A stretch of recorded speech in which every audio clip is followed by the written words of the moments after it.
Welcome to Aryan. जो chapter आज हम रिवाइज करने वाले हैं उसका नाम है the road side stand by Robert Frost. ये एक पोएम है by Robert Frost. He is a very famous American poet और उन्होंने ये पोएम लिखी है कैसे जो पुअर सोसाइटी को बिलोंग करने वाले लोग होते हैं उनके क्या ख्वाहिशें होती है, उनके क्या सोसाइटी से कुछ एक्सपेक्टेशंस होती हैं, वो कितनी बुरी कंडीशंस में रहते हैं और कैसे उनकी एक्सपेक्टेशंस टूटती हैं। तो एज अ ह्यूमन उन्हें बहुत बुरा लग रहा है उनकी कंडीशन को देख के और उनको बहुत ज्यादा उनपे दया आ रही है। तो दैट एंटायर डिस्क्रिप्शन वो इन्होंने इस पोएम में बताया है। तो पोएम का क्या थीम है? In this poem Robert Frost tries to depict the lives of poor people of villages and at the same time portrays his deepest sympathies and his feeling of humanity। कि उन्होंने जो गांव में, जो छोटे से शहर में और गांव में कॉर्नर में कहीं पे जाके जो लोग रह रहे हैं, जो स्ट्रीट साइड पे लोग रह रहे हैं, उन लोगों के लिए उन्हें बहुत ज्यादा उनकी व्यथा पे बहुत ज्यादा उन्हें दया आ रही है। उनकी सिचुएशन को वो इस पोएम में बता रहे हैं और उनकी सिचुएशन पे उन्हें बहुत ज्यादा, उनकी हालत पे उन्हें बहुत ज्यादा दया आ रही है। The poem vividly describes the sad situation of economically underfed rural people who are often fooled by cunning people who are responsible for their pitiful condition। वो कह रहे हैं कि यहाँ पे ऐसे लोग रहते हैं जो पूरा तरीके से खाना भी नहीं खा पाते हैं, बिल्कुल बुरी कंडीशंस में रहते हैं। उनको जितना मिलना चाहिए उससे बहुत कम उन्हें मिला है। ऐसी सिचुएशन में वो रह रहे हैं और उन्हें जो चालाक लोग होते हैं, तेज लोग होते हैं, यहाँ पे उसका मतलब जो रिच और प्रिविलेज लोग होते हैं वो उन्हें बेवकूफ बना देते हैं और इसी वजह से वो उसी सिचुएशन में उससे बाहर नहीं निकल पा रहे। Now let's go to the first stanza. हम इसको आधा आधा करके पढ़ेंगे, इसका एक्सप्लेनेशन पढ़ेंगे आधा और वर्ड मीनिंग्स इसके कुछ देखते हैं। The little old house was out with the little new shed in front of the edge of the road where the traffic sped. The roadside stand that too pathetically pled, it would not be fair to say for a dole of bread, but for some of the money the cash whose flow supports the flood of cities from sinking and withering faint. The polished traffic passed with the mind ahead, or if ever aside a moment, then out of sorts. Okay?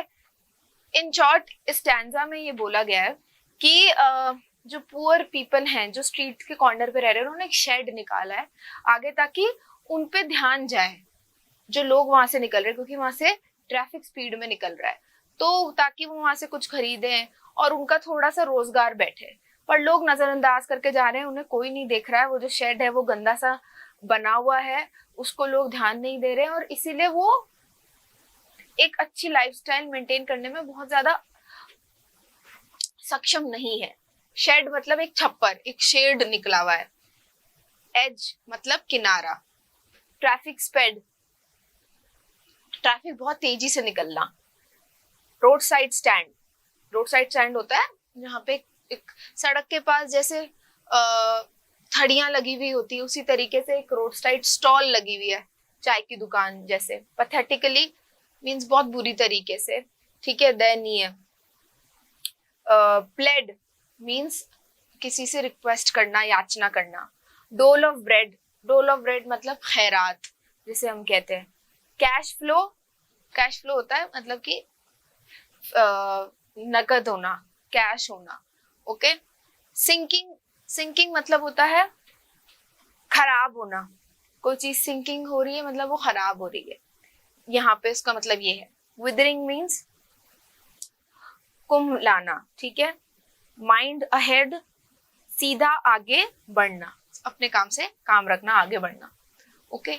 सो हम इसका मतलब समझते हैं, इस पूरे paragraph का क्या context है हम ये समझते हैं, ठीक है। इसे हम पूरा कर लेते हैं। At the landscape marred with the artless paint of science that with an turned wrong, with S turned wrong, ठीक है। मतलब कि वहां लिखा हुआ, उन्होंने शेड आगे कर रखा है, स्टैंड लिखना चाह रहे हैं तो एस भी गलत लिखा हुआ है और एन भी गलत लिखा हुआ है, सही से नहीं लिखा हुआ है।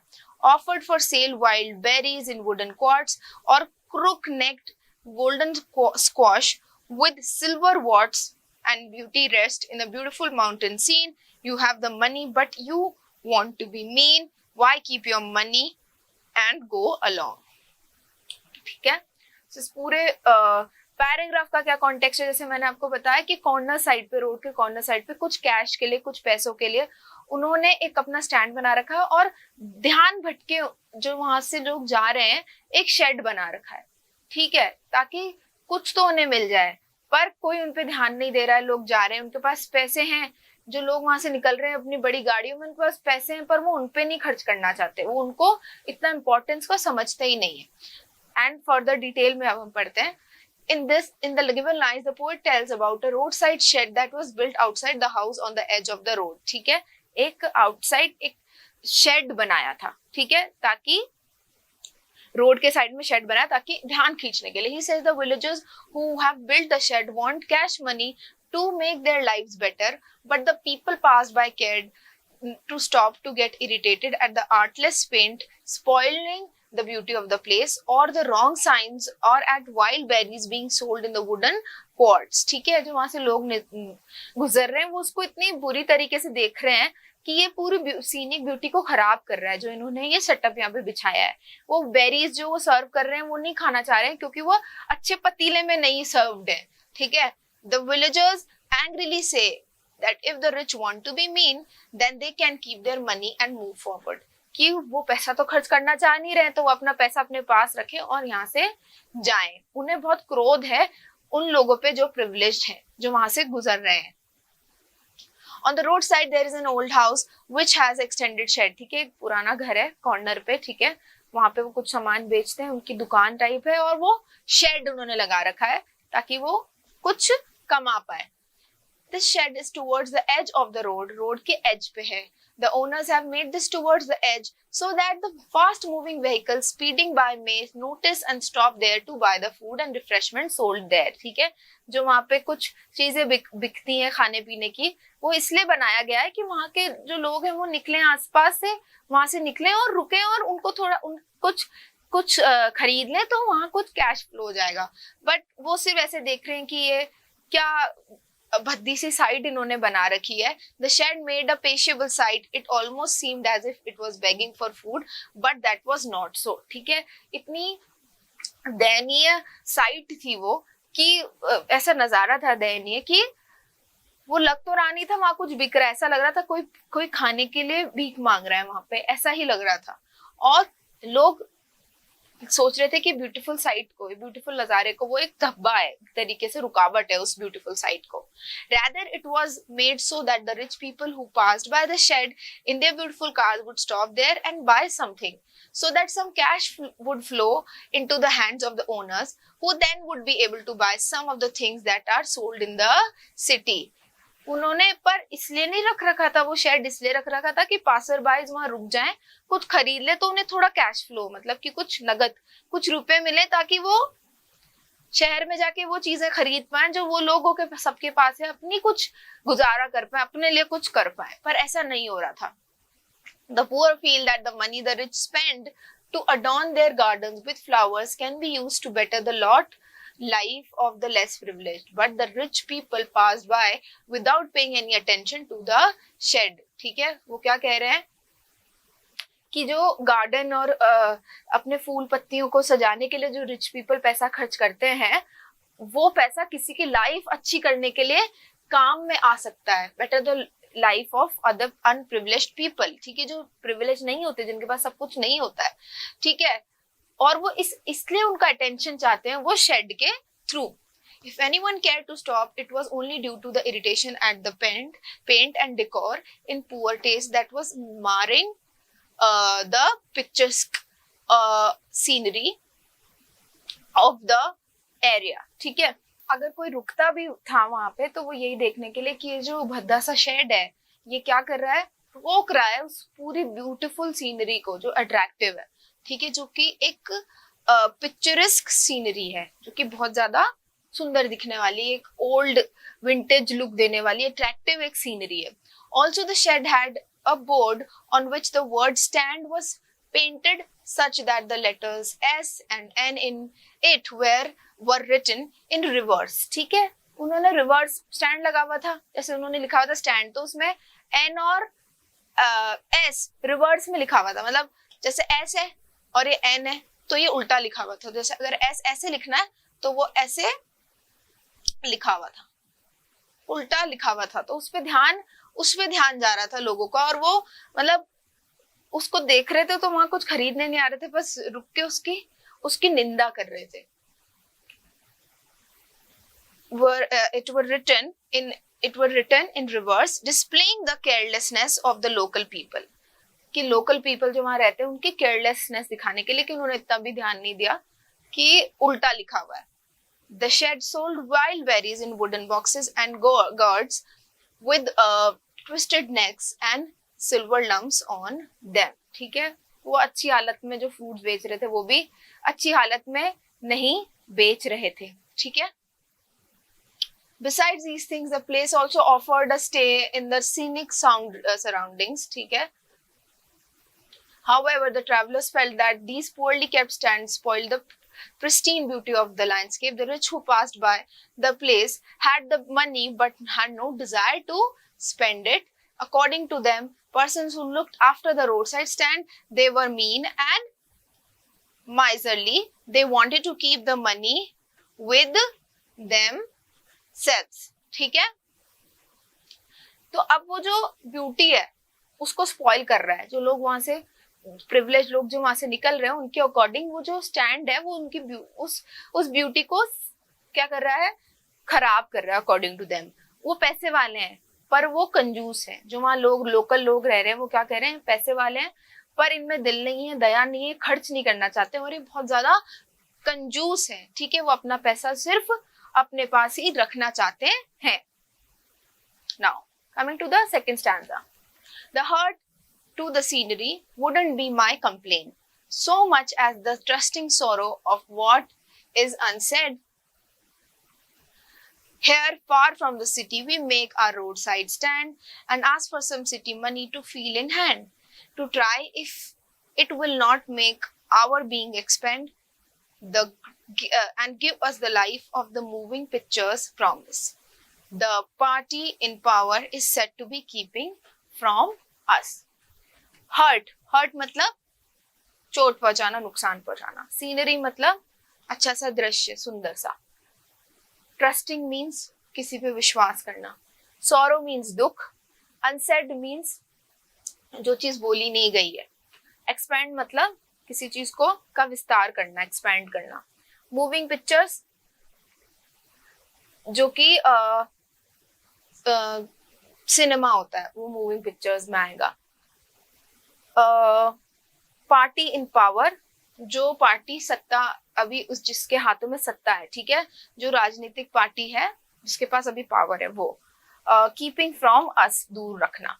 ठीक है, तो यहाँ पे क्या बात हो रही है आगे हम और पढ़ेंगे कि उनको जो वादे किए गए थे. इस स्टैंजा में क्या फोकस है कि उनको जो वादे किए गए थे रूलिंग पार्टी के द्वारा, वैसे ही कोई उनकी इच्छाएं पूरी नहीं हुई. जो वो बेसिक्स चाहते हैं अपनी लाइफ से वो भी उन्हें नहीं मिला है.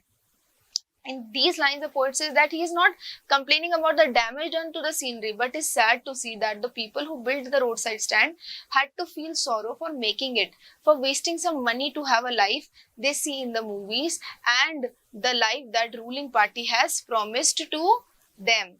जो लाइफ वो चाहते हैं, जो उन्होंने सिनेमा में देखते, जो उन्हें प्रॉमिस की गई थी किससे, रूलिंग पार्टी से, वो उन्हें नहीं मिली है. तो उन्हें बुरा लग रहा है कि उन्होंने इतना भी क्यों इन्वेस्ट करा है वो स्टैंड बनाने में, कि लोग उसकी निंदा करते हैं. और जो वो चाहते हैं, उन्होंने क्या चाहा, सिर्फ यही तो कि कुछ लोग आके कुछ पैसा मिल जाए हमें, ताकि हम एक अच्छी लाइफ जी पाए जो हमें नहीं मिल रही है और जो हमें प्रॉमिस की गई थी.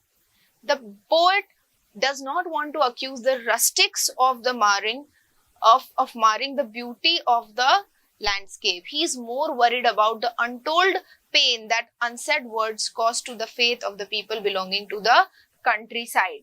पोएट को कोई फर्क नहीं है कि वो जो ब्यूटी को स्पॉइल कर रहा है वो शेड. ठीक है, according to him he doesn't care.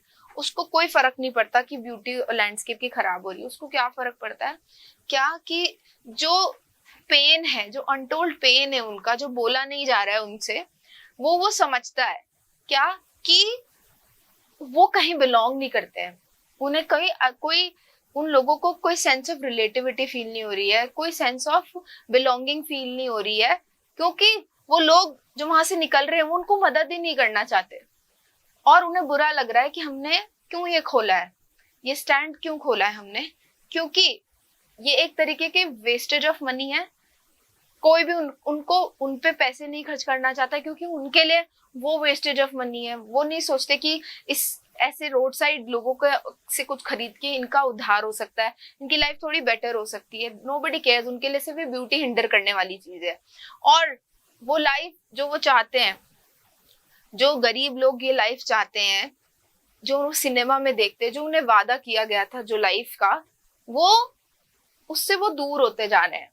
उसकी चाह में उन्होंने वो शेड खोला था ताकि कुछ कैश मिले उन्हें। The rustics have installed a roadside stand so far away in the countryside just to earn some hard cash. सिर्फ कुछ कैश पाने के लिए उन्होंने वो कंट्रीसाइड एक स्टैंड और एक शेड खोला था ताकि कुछ पैसे कमा पाए। They long to have a comfortable lifestyle as depicted in movies. They hope against hope that the city's citizens may fulfill the promise of giving them economic independence, although it was within the purview of the party in power to do so. ठीक है, वो सिर्फ ये चाहते हैं हमारी lifestyle थोड़ी ऐसी हो जाए जैसी हमने मूवीज में देखी है, और ये वो पार्टी जिन्होंने इन्हें वादा किया होगा कि हम अच्छे, जिनको इन्होंने वोट डाला होगा, वो सब भूल जाते हैं और कुछ भी इन लोगों के लिए नहीं करा है। सिर्फ उन्हीं के हाथ में वो चीज है, पर उन्होंने इनके लिए कुछ नहीं करा है। Stanza 3. It is in the news that all these pitiful kin are to be bought out and mercifully gathered in to live in villages next to the theater and store, where they won't have to think for themselves anymore while greedy good doers beneficent beasts of prey. ठीक है, कि उनके लिए कुछ ऐसी जगह बन रही है जहाँ पे वो जाके रहें, जहाँ उन्हें सोचना ना पड़े और वो अपनी ही लाइफ में इतने बिजी हो जाए, पर उन्हें ये लगता है उन लोगों को कि इसमें भी कुछ झोल है, और सिर्फ प्रिविलेज लोग उनको अट्रैक्ट करने के लिए इसलिए बुलाते हैं क्योंकि उनका कोई मकसद होता है। We will understand it further with the explanation. अभी हम इसके कुछ वर्ड मीनिंग्स पढ़ लेते हैं। पिटिफुल मतलब दयालु, किन मतलब रिश्तेदार संबंधी, मर्सीफुल मतलब दया पूर्ण, गैदर्ड इन इकट्ठा होना कहीं पे, थिएटर मीन्स सिनेमा घर, थिएटर, स्टोर कोई भी दुकान, बेनिफिसेंट दयालु, बीस्ट्स ऑफ प्रे शिकारी पशु, बीस्ट्स ऑफ प्रे शिकारी पशु, स्वॉर्म ओवर बड़ी संख्या में मंडराना, स्वॉर्म ओवर मतलब इधर उधर मंडराना, एक इकट्ठे होके एक साथ, एनफोर्सिंग किसी को एनफोर्स करना, किसी को जबरदस्ती करवाना, कोई चीज बाध्य कर देना, बेनिफिट्स फायदे लाभ, कैलकुलेटेड मतलब समथिंग विच इज पहले से उस पे सलाह मशवरा डिसीजन करके, कैलकुलेट करके कोई काम करना, आगे डिसीजन लेना। सो swarm over their lives, enforcing benefits that are calculated to soothe them out of their wits, and by teaching them how to sleep, they sleep all day, destroy their sleeping at night the ancient way. In these lines, the poet tells about a news which states that the pitiful poor people will be moved to villages and provided with a comfortable lifestyle, having facilities of theatre, grocery store. The rich people have made this plan to fool rustics and exploit them. As I told you कि उनको ये बोला जा रहा है कि आपको ऐसी जगह ले जाएंगे जहाँ पे आपको कंफर्टेबल लाइफ मिलेगी, जहाँ जैसे आपको लाइफस्टाइल चाहिए वैसी मिलेगी, थिएटर होगा वहाँ पे, ठीक है, वहाँ पे ग्रोसरी स्टोर होंगे और आपको एक अच्छी लाइफस्टाइल मिलेगी। पर उन्हें यही लगता है कि ये भी एक चाल है उनकी ट्रैप करने की, उनका ही इसमें कोई फायदा है, किनका, जो प्रिविलेज लोग हैं, जो अमीर लोग हैं। It is in the news that these countryside folk are to be relocated in villages where they will have all the comforts. ऐसे villages में ले जाएंगे जहाँ पे उनको हर तरीके का comfort मिलेगा। They will enjoy privileges of the theatre and local store just like their urban counterparts. ठीक है, वहाँ पे सब चीजें होंगी उसी तरीके से जैसे शहर के लोगों के पास होती हैं, अच्छा घर मिलेगा उन्हें, अच्छा थिएटर मिलेगा, अच्छा स्टोर मिलेंगे, ग्रोसरी स्टोर्स मिलेंगे. So busy will be these people enjoying these comforts that they will have no time to think about themselves or fight for their rights. वो इतने बिजी होंगे अपनी अच्छी लाइफ में कि उन्हें अपने राइट्स के लिए नहीं लड़ना पड़ेगा और छोटी छोटी चीजों के लिए तरसना नहीं पड़ेगा. वो इतनी अच्छी लाइफ का सपना उन्हें दिखा रहे हैं. The haves are called beasts of prey. Haves क्या है? जो आपको मिलेगा. What all you are going to have. ये क्या बोला है पोएट ने? Beast of prey. Beast of prey हमने क्या पढ़ा था? शिकारी पशु. ठीक है, ये क्या है? They are called beasts of prey because, क्यों ऐसे बोला है? In the garb of benefits that they will provide to the rustics. ठीक है, वहां पे जो लोग रहते हैं, जो पुराने लोग रह रहे हैं, जो ऐसे पुरानी जगहों पे रह रहे हैं, उनको बोला गया है यहाँ पे ऐसे. ठीक है, इनको जो बेनिफिट्स मिलने की जो बात की गई है, they will exploit them no end. ठीक है, उनको एक्सप्लॉइट किया जाएगा वहां पे, चाहे कुछ भी हो, फिर भी उनको एक्सप्लॉइट किया जाएगा. किन तरीकों से किया जाएगा इसकी बात नहीं करी, पर कुछ भी एक्सप्लॉइट. गरीबों का अलग अलग तरीकों से शोषण होता है. तो जो हैव्स इन्हें बताए हैं ना, ये एक तरीके की बेट है, ये एक तरीके का लालच है जो उन्हें दिया जा रहा है, और वहां जाके उन्हें एक्सप्लॉइट ही किया जाएगा. Later the privileged ones will easily forget their promises they made, leaving these poor people more impoverished. फिर वो लोग जिन्होंने वादे किए उन्हें ऐसे, वो सब भूल जाएंगे और इन्हें उसी पॉवर्टी भरी हालत में वैसे की वैसे ही छोड़ देंगे. बुरी हालत में उन्हें छोड़ दिया जाएगा और उन्हें भूल जाएगा. Sometimes I feel myself, I can hardly bear the thought of so much childish longing in vain, the sadness that lurks near the open window there, that waits all day in almost open prayer for the sequel of brakes, the sound of stopping car, and of all the thousand selfish cars that pass.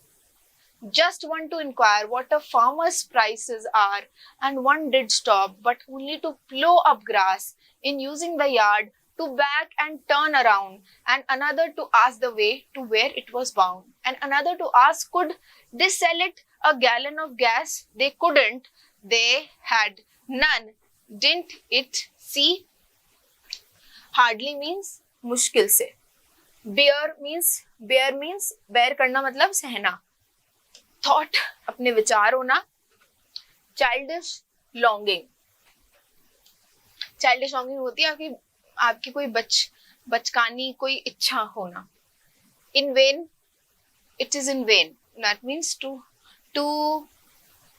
try to teach her is in vain, मतलब बर्बाद होना, व्यर्थ होना. lurks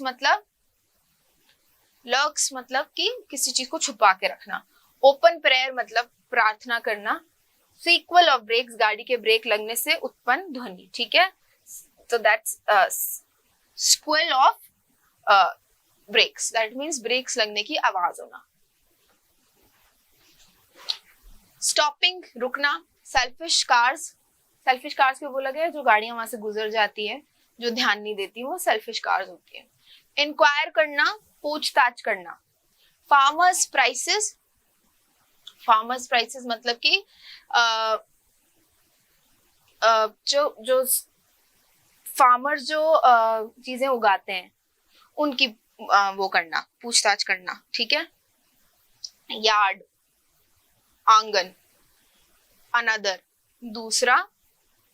bound, ले जाना. ठीक है. सो stanza 4 में क्या बात कर रही है? स्टैंजा 4 में कहा जा रहा है कि पोर्ट बहुत ज्यादा दुखी है उनकी हालत देख के, कि वहां से लोग निकलते हैं, पूछताछ करते हैं, पर उनकी कोई मदद नहीं करता है. कोई पूछता है कि गैस है क्या, कोई डायरेक्शन पूछता है. वो लोग दिन रात प्रे कर रहे हैं. ठीक है, they are praying to God for better life, पर उनकी मिजरी खत्म नहीं हो रही है. तो ये प्रिविलेज लोगों की और रूरल लोगों की नेचर बता रहे हैं यहाँ पे. इनके कैसा कैरेक्टरिस्टिक्स है ये बताया जा रहा है कि वो लोग कैसे हैं. गाड़ियों के रुकने के the squeal of brakes, that means brakes के रुकने की आवाज आ रही है. कार्स रुक रही हैं, पर वो सिर्फ अपने सेल्फिश मोटिव्स के लिए रुक रही हैं. वो किसी की मदद नहीं करना चाहती. तो ऐसे भद्दे व्यवहार पे जो विलेजर्स हैं, जो रूरल लोग हैं, उनको बहुत ज्यादा दुख है और बहुत ज्यादा उनको उनके कठोर बर्ताव पे बहुत ज्यादा गुस्सा आ रहा है उन्हें. In these lines, the poet feels that unlike village people, he cannot bear the sadness and the disappointment that those people feel when their long due wish remains unfulfilled, because the selfish people only stop their cars to make a turn to inquire about price of articles sold there, to ask for directions. ठीक है, उसे लग रहा है कि इनकी इच्छा, जैसे एक चाइल्ड की एक बच्चे के समान इच्छाएं, मतलब एक चाइल्डिश इच्छा है जो उनकी कि कुछ पैसे आ जाए, वो पूरी नहीं हो रही है, वो ये सहन नहीं पा रहा है पोएट। और वहां लोग सिर्फ जो सामान है उनकी प्राइसेस पूछने के लिए, अपने सेल्फिश मोटिव के लिए, डायरेक्शन पूछने के लिए रुक रहे हैं, कुछ उनकी मदद नहीं करना चाहते हैं। The poet is very disturbed and feels very helpless. ठीक है, पोएट बहुत डिस्टर्ब है, हेल्पलेस फील कर रहा है when he sees their childish longing for money which never is fulfilled. जो उनकी एक चाइल्डिश इच्छा है, एक बचकानी इच्छा है, वो पूरी नहीं हो रही है पैसे कमाने की। These people keep their windows open all day as if in prayer, waiting desperately and uselessly for someone to stop at the stand. सारा दिन वो गेट खोले रखते हैं इस तरीके से जैसे कि वो प्रे कर रहे हो कि कोई तो आ जाए उनकी शॉप पे और उनसे कुछ खरीद ले, कुछ किसी तरीके की मदद कर दे। Sadness at the disappointment can be noticed all around the place when no one stops there. उनकी जो सैडनेस है वो दिखी जा सकती है, फील की जा सकती है जब कोई भी वहां नहीं रुकता है। Out of thousands of cars passing by, just one stopped only to inquire the prices of the things sold there. Another stopped just to use the backyard of the place to reverse their car. Yet another stopped just to inquire about the directions of where it wanted to go. सिर्फ लोग वहां पे रुक रहे हैं prices की पूछताछ करने के लिए, कुछ लोग सिर्फ वहां पे रिवर्स लेना है तो वो बैकयार्ड यूज कर रहे हैं, कुछ लोग सिर्फ डायरेक्शन के लिए पूछ रहे हैं। तो वहां पे जो लोग हैं, जो अनप्रिविलेज लोग हैं, जो गरीब लोग हैं, वो बहुत ज्यादा गुस्सा है इस व्यवहार से। The four stop to know if they could sell them a gallon of gas, क्या वो उन्हें गैस दे सकते हैं। ठीक है, गैस फिल होती है गाड़ियों में। They mean that farmer grumbles in angry manner that they could see it for themselves that it was not sold there. Actually, और गुस्सा होता है फार्मर को कि क्या पूछ रहे हो, तुम्हें दिख नहीं रहा कि नहीं बिकती यहाँ पे gas. Actually, the country people are upset over the callous attitude of city dwellers. ठीक है, वो उनके कठोर व्यवहार से बहुत ज्यादा दुखी हैं जो कंट्री साइड लोगों ने, मतलब वो जो कंट्री जो सिटी के बहुत आउटस्कर्ट्स में रहते हैं, जो जिनकी बात इस पोएम में हो रही है, जो गरीब लोग हैं उनकी बात हो रही है, वो लोग बहुत दुखी हैं। Moreover, it shows the contrast between the thinking of city denizens and the stark reality of the rural people. और ये दोनों का कंट्रास्ट दिखाता है, दोनों में डिफरेंस दिखाता है कि रूरल लोग कैसे हैं और जो प्रिविलेज शहर में रहने वाले लोग किस तरीके के हैं। Now, the last stanza. No, in country money, the country scale of gain, the requisite lift of spirit has never been found, or so the voice of the country seems to complain. I can't help owning the great relief it would be to put these people at one stroke out of their pain. And then next day, as I come back into the scene, I wonder how I should like you to come to me and offer to put me gently out of my pain. Countryman, ग्रामीण लोग, country scale, नापने का पैमाना। ठीक है, gain लाभ, रिक्विसिट मतलब आवश्यकताएं होती है जिस चीज की, वो रिक्विसिट होती है। लिफ्ट ऑफ स्पिरिट, बहादुरी। वॉइस ऑफ कंट्री, लोगों की आवाज। सीम्स, प्रतीत होना, लगना। कंप्लेन, शिकायत करना। ओनिंग मीन्स मानना कोई चीज को। ग्रेट रिलीफ, एक रिलीफ फील होना, मतलब कि सुकून प्राप्त होना किसी चीज से। एट वन स्ट्रोक मतलब एक ही बार में। पेन, पीड़ा, दर्द। सेन मतलब होश में रहना, समझदारी में रहना। वंडर, सोचना। ऑफर मीन्स कोई चीज का प्रस्ताव रखना। पुट मीन्स रखना। जेंटली मीन्स बहुत आराम से, धीरे से। ठीक है, तो यहाँ पे क्या बात हो रही है, यहाँ पे वो बात कर रहा है कि कैसे उन लोगों का पेन ले लिया जाए किसी भी तरीके से। एक बार में वो चाहता है कि उनका दर्द ले लिया जाए और जो वो उनके बारे में सोचता है वो, और जो दुख और दर्द वो उनके लिए पीड़ा जो फील कर रहा है, काश उससे उसकी पीड़ा खत्म हो जाए. In these lines, the poet says that the poor village people lack the strength required to fight for their rights and make their lives better. कि जो लोग हैं ना, जो कंट्री मैन है, ठीक है, जो यहाँ पे जो रह रहे हैं वो लोग, उनके पास कोई वो नहीं है, कोई बहादुरी नहीं है, लाइफ ऑफ स्पिरिट, बहादुरी नहीं है कि वो इस लाइफ से बाहर निकलने की हिम्मत कर पाए. और इसलिए भी क्योंकि उनको वो हिम्मत दी भी नहीं गई, उनको कोई भी रिसोर्सेज नहीं दिएगा, वो कैसे बाहर निकलेंगे उसमें से, ठीक है. They don't have that strength to come out of this, और अपनी लाइफ बेटर करने के लिए. He also says that it would be a great comfort if the pain can be removed in one go, and wonders how good he will feel if you put him out of the pain, ठीक है. If you put him out of his pain, मतलब वो चाहता है एक बार में, तुरंत एक बार में उनका ये दर्द उनसे ले लिया जाए, वापस ले लिया जाए, और जिससे उसको रिलीफ मिले. Finally, the poet bemoans that the spirit to scale new heights to break the shackles of the economic dependency is not present in the rustics. ठीक है, जहाँ वो जो लोग रह रहे हैं वहां पे, उनमें इतनी ज्यादा इंडिपेंडेंस नहीं है, इतनी ज्यादा क्षमता नहीं है, स्ट्रेंथ नहीं है कि वो उससे खुद बाहर निकल पाए. That is why they do not stop complaining against economic inequalities. इसलिए वो कंप्लेन करना बंद नहीं कर सकते जो कि इनइक्वालिटीज है बिटवीन, जो डिफरेंसेस है between the privileged people on between them. The poet strongly says that the countryside people should be freed from the pain of poverty and deprivation. वो कहता है strongly कि उनको एक ही बार में इस सब पेन से मुक्त कर देना चाहिए और अच्छी कंडीशंस में ला देना चाहिए. Next morning when the poet gains his senses, he wonders what if someone else thinks in the same manner for him, so that he is gently relieved from his pain agony of seeing the miserable condition of these people. वो सोच रहा है, फिर अगले दिन वो होश में आता है, क्योंकि ये बहुत बड़ी बात है कहने के लिए कि काश कोई ऐसा सोचे, कोई इनके लिए कुछ करे, कुछ ऐसा हो पाए इनके लिए कि वो जो दर्द और पीड़ा वो उन लोगों के लिए फील कर रहा है, क्योंकि वो अनप्रिविलेज है और अच्छी लाइफ नहीं जी पा रहे, दुख में है, और उसको देख के जो वो दुख फील कर रहा है वो कम हो पाए. That means indirectly he is just praying and hoping for a miracle कि ये इनकी लाइफ में ना हो, और उस पीड़ा से, उस उनके दुख को देख के जो पीड़ा उसे होती है वो उससे मुक्त हो जाए.